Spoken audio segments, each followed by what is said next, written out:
This clip is brought to you by SaveWithConrad.com.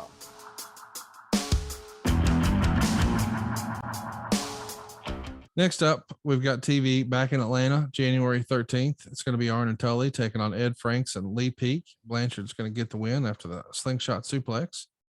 On the 14th, we're doing TV at the Norfolk Scope. We would see another enhancement match here where you and Tully pick up the win. And after the commercial break, he's doing a promo, he being Tony Schiavone, talking to all of you guys about the Bunkhouse Stampede finals later that night on pay-per-view. So, of course, this is going to be recorded on the 14th, but it's actually going to air on Sunday, the 24th.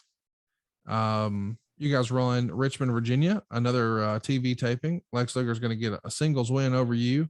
And then we're going to do something kind of different. Barry Windham is going to wrestle Tully Blanchard to a double DQ at the 27-minute mark when you and Ric Flair are going to attack Windham. Luger's going to come out to make the save. And after clearing the ring of the Horseman, Luger and Windham are going to shake hands.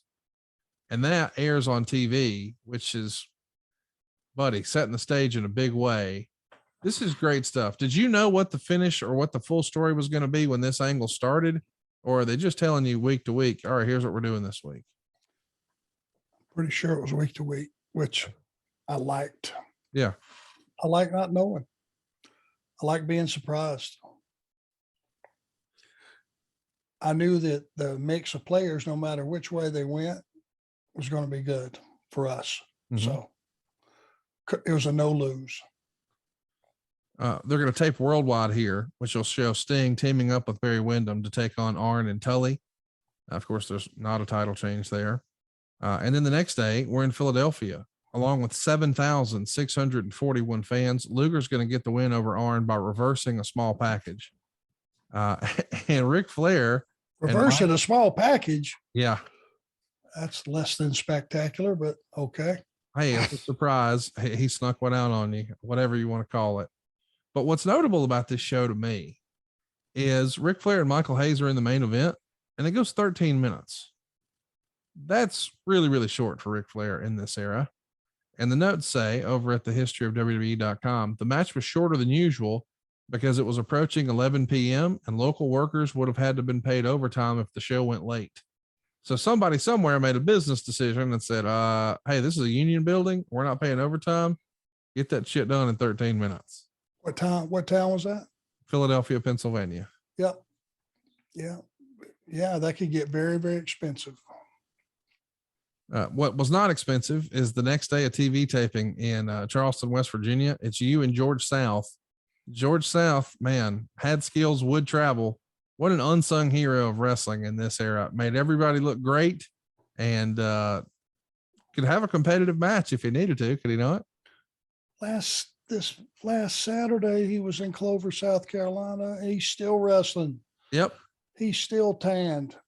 He's still a gentleman. George South is one of those. He's American treasure. If you ever get the chance to meet George, have him sing some of his favorite Journey songs for you. He knows them all. St. Louis, Missouri, 5,900 fans on the 17th. Once again, you're in there with Lex Luger. On the 20th, it's a near sellout in Honolulu, Hawaii. 7,200 fans. What goes on last is Michael Hayes and Kevin Sullivan. Barry Windham and Larry Zbyszko are on this card. Flair is working with Nikita. So it's world champ versus TV champ. Flair's a damn cheater. He had his feet on the ropes. Dusty is the U.S. champ, and he's going to beat Tully Blanchard in singles action. You're once again working with Lex Luger. We've also got the Road Warriors in there with the Powers of Pain. Barry Windham is in there teaming with Ricky and Robert to take on Larry Zbyszko, Bobby Eaton, and Stan Lane. So many talented people here in Hawaii, of all places. But man, you didn't have very much time to enjoy it. I mean, you're in and out. Was this any fun at all, or just a hell of a travel day? Sucked. Yeah. But I've never been to Hawaii before. Don't think. Had I? I'm not sure, but I know that this was. Yes, I had.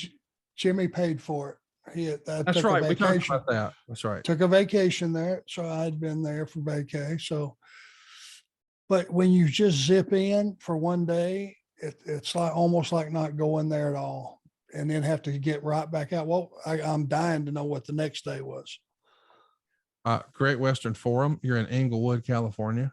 Okay, that made some sense. So it was on the way back. Still, that's still a but haul. if you're getting to go to Hawaii, it sure would be nice to hang out a couple of days before you have to jump back on it to fly back to LA to wrestle Lex Luger again. But here we are. Hey, it's Conrad Thompson. Thanks for checking out the podcast here on YouTube. Be sure to hit the subscribe button and the notifications bell so you get a notice anytime we upload some new content. And go save yourself some money right now. If you're in a 30-year loan or you have credit card debt, it's not a matter of if I can save you money. It's a matter of how much. Find out right now for free at SaveWithConrad.com.